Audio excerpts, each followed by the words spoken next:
Vamos fazer uma meditação. Atitude mental que rejeita a prosperidade. Viver com a mão fechada. A pessoa que tem o hábito de viver com a mão fechada é chamada de avarenta, miserável, sovina, mesquinha. É também vulgarmente chamada de pão duro. Essa expressão tem conotação pejorativa, de desprezo. É dito que uma pessoa desse tipo nem serve para pedir esmolas. Pedindo esmolas com a palma da mão fechada, ninguém consegue sequer colocar um dinheirinho na mão dela.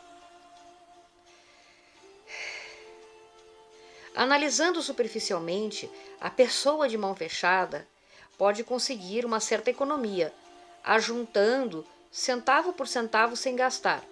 Mas, analisando num sentido mais amplo e profundo, esse comportamento de mão fechada dificulta atingir a verdadeira prosperidade, porque contraria frontalmente a famosa lei áurea da prosperidade: dá e receberá. A pessoa que não deseja pôr a mão no bolso para abrir a carteira sempre está pensando numa boa desculpa para rejeitar o gasto.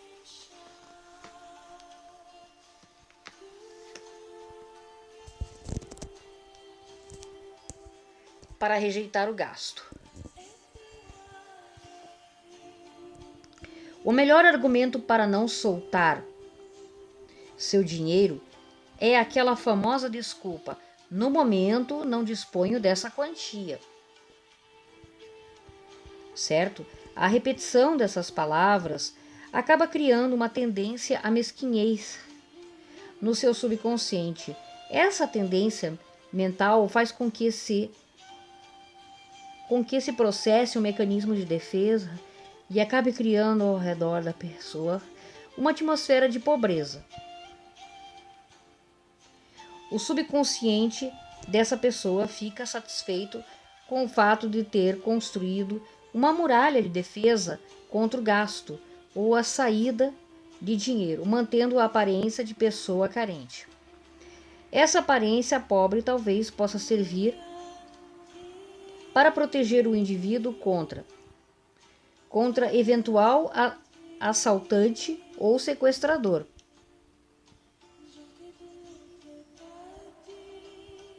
Entretanto, o mecanismo de defesa do subconsciente desse indivíduo vai fechar a porta de entrada da prosperidade, certo, meus queridos? Tornando-o cada vez mais pobre, pois ele adquire indisposição para gastar o seu dinheiro, conseguindo assim satisfazer seu desejo inicial de manter-se com a mão fechada. Em outras palavras, ele cria uma situação em que não sente a alegria de gastar o seu dinheiro. Evidentemente, não podemos esbanjar dinheiro sem controle. Devemos gastá-lo com sabedoria, vivificando ao máximo. Se alguém vier pedir-nos doação, deveremos analisar bem para ver se o dinheiro doado será bem vivificado. Ao efetuarmos uma doação, devemos fazê-la com gratidão, abençoando o dinheiro e também a entidade que está sendo beneficiada. Se uma pessoa fizer uma doação queixando-se ou lamentando-se pelo fato de estar gastando o respectivo montante, esse dinheiro não será vivificado, diminuindo consideravelmente o seu valor espiritual. Se um indivíduo fizer uma doação agradecendo pelo fato de poder ajudar alguém ou alguma entidade, abençoando o dinheiro e felicitando o destinatário ou a destinatária, o valor espiritual da doação será multiplicado. Só um momento, tá, gente? Que propaganda é uma coisa assim maravilhosa.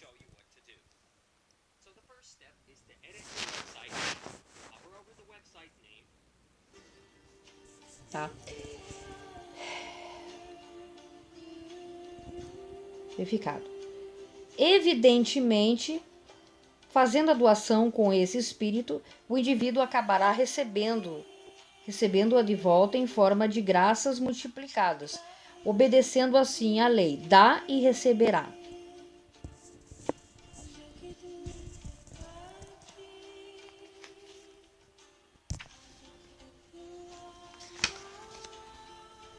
Só um momentinho, tá, meus amados?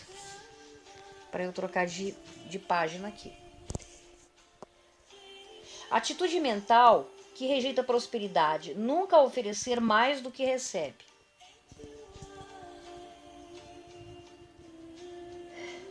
Existem pessoas que só oferecem o mesmo tanto quanto recebem, ou pouco menos. O pensamento, se der mais estarei perdendo, acaba limitando o sucesso delas em todos os sentidos. A pessoa que participa de uma greve reivindicando a redução de horário de trabalho e aumento da remuneração sem uma justificativa adequada, não está de acordo com o princípio da prosperidade. Primeiramente, devemos oferecer um maior volume de trabalho antes de receber o aumento da remuneração. No Japão, na época que a economia estava em franca evolução, os funcionários das empresas faziam reivindicações somente quando a empresa conseguia um resultado melhor que o dos concorrentes. Esse procedimento era interessante, pois os trabalhadores denominando denominaram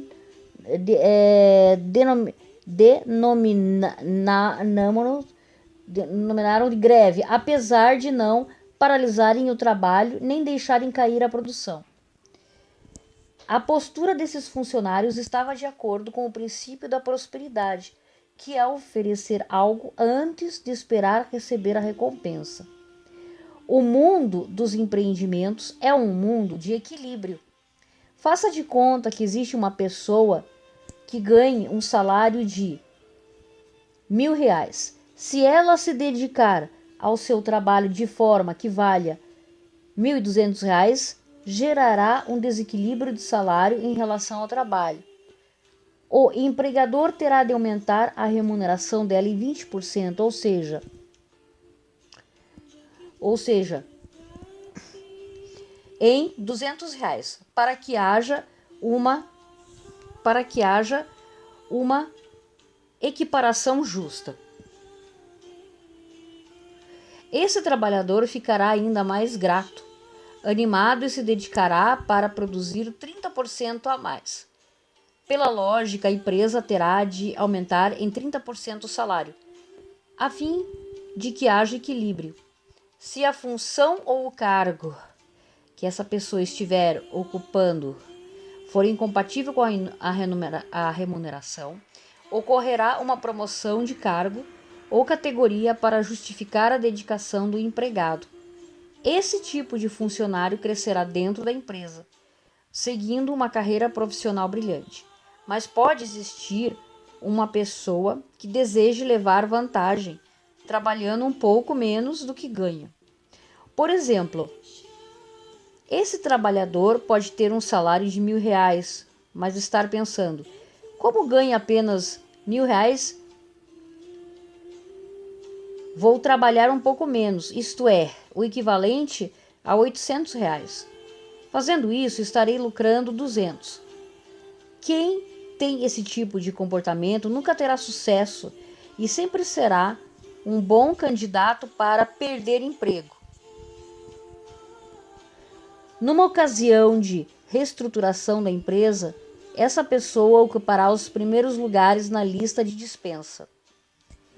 Nós não podemos fugir de um mecanismo que rege o universo, o qual diz: quem semeia mais colhe mais abundantemente. Se um indivíduo tentar obter uma mercadoria sem pagar o devido valor, estará cometendo uma espécie de estelionato. Não se pode desejar nem obter algo de grande valor oferecendo o mínimo possível. Tudo tem o seu preço. Por isso, não se deve pensar em tornar-se.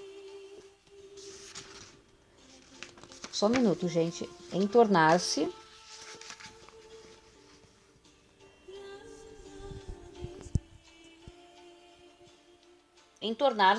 grande personalidade sem pagar o preço chamado dedicação e trabalho.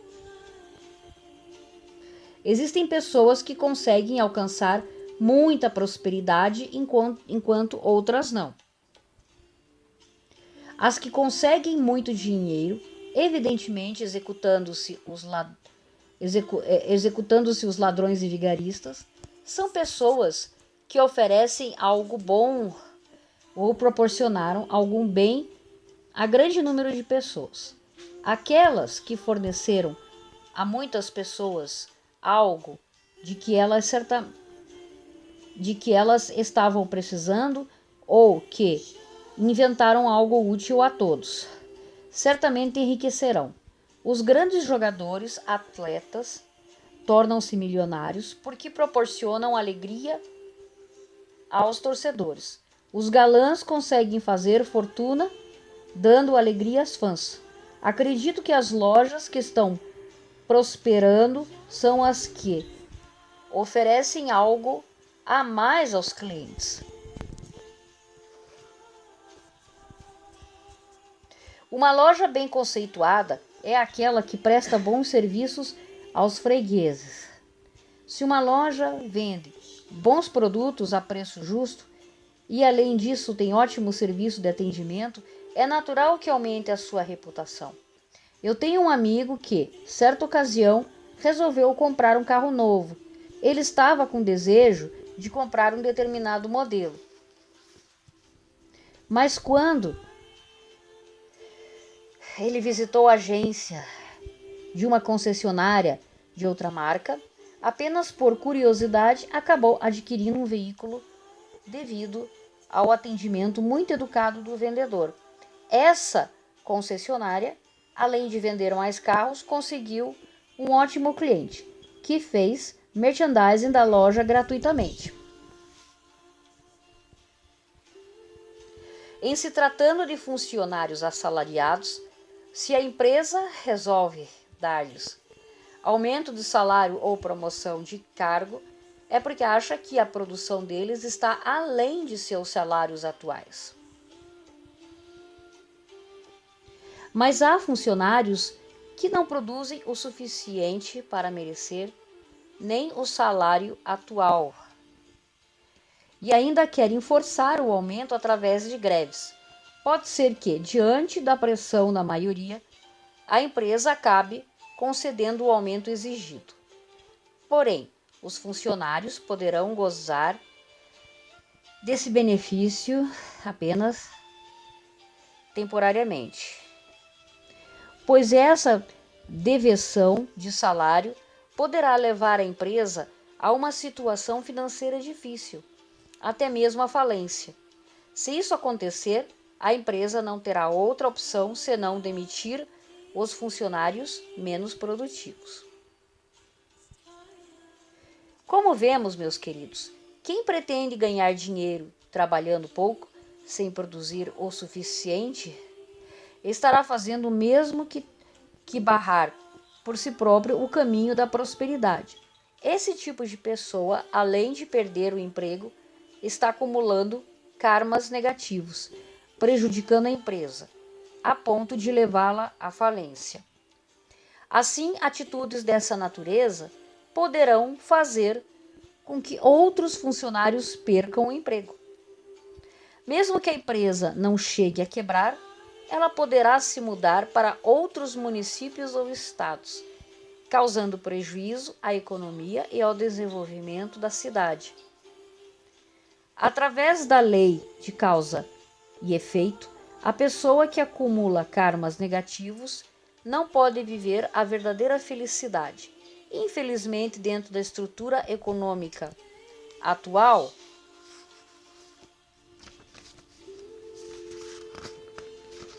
atual, só um momentinho, gente, do capitalismo,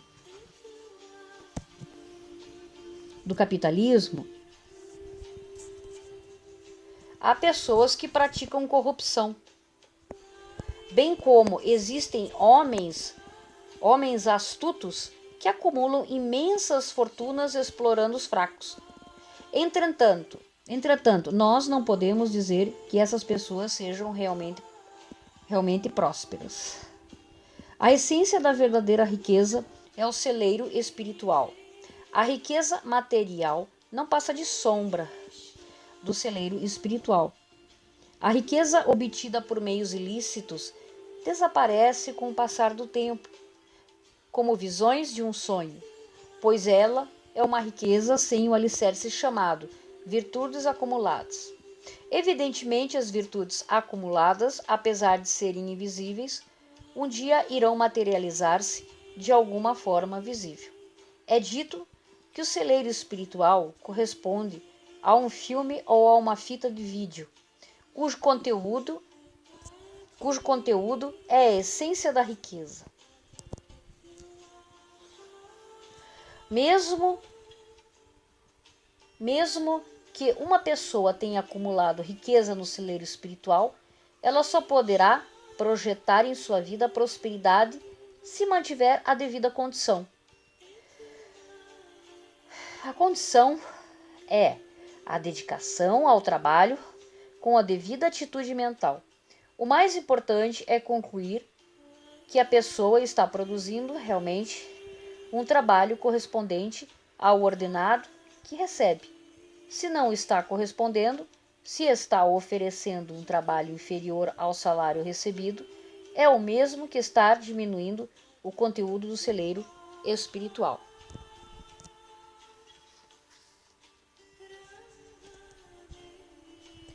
Em outras palavras, é o mesmo que estar deletando o conteúdo do filme denominado riqueza. É necessário que a pessoa faça uma autoanálise, deve refletir e se achar que o volume do serviço que está prestando à vida é insuficiente a ponto de não merecer a riqueza ou ordenado recebida, necessitará aumentar ainda mais o volume de serviço para enriquecer o celeiro espiritual. O celeiro espiritual é como se fosse um fundo de caderneta de poupança depositado no banco do céu. Se uma pessoa tiver saldo no banco do céu, pode ter contribuído grandemente para a vida. Apesar disso, a sua renda atual for insuficiente, é porque ela não consegue os meios de sacar os depósitos. O Banco do Céu não autoriza a retirada se a pessoa não tiver depositado renda em sua caderneta de poupança. Porém, mesmo que haja crédito no celeiro espiritual, pode acontecer que ela não consiga retirá-lo se errar na maneira de sacar. Por exemplo, mesmo que alguém tenha algum talento, se ele não o demonstrar, será o mesmo que não apresentar saldo positivo na caderneta. É importante aproveitar todas as oportunidades para manifestar o talento próprio no sentido de ser útil aos semelhantes. Isso corresponde ao processo correto de apresentar saldo inexistente ao celeiro espiritual para fazer a retirada da riqueza. A riqueza do celeiro espiritual não está apenas no talento.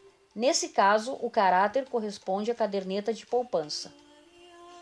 O caráter é constituído de pensamentos ou sentimentos que a pessoa mantém no seu dia a dia, na ocasião de sacar créditos de fundo das virtudes que estão acumuladas no banco do céu. A pessoa deve apresentar a caderneta denominada caráter ou personalidade. Então, meus amores, espero tenham gostado para fazer uma grande reflexão e análise da vida. para a prosperidade, para nós pensarmos de uma forma muito positiva. Um grande beijo a todos e que Deus abençoe.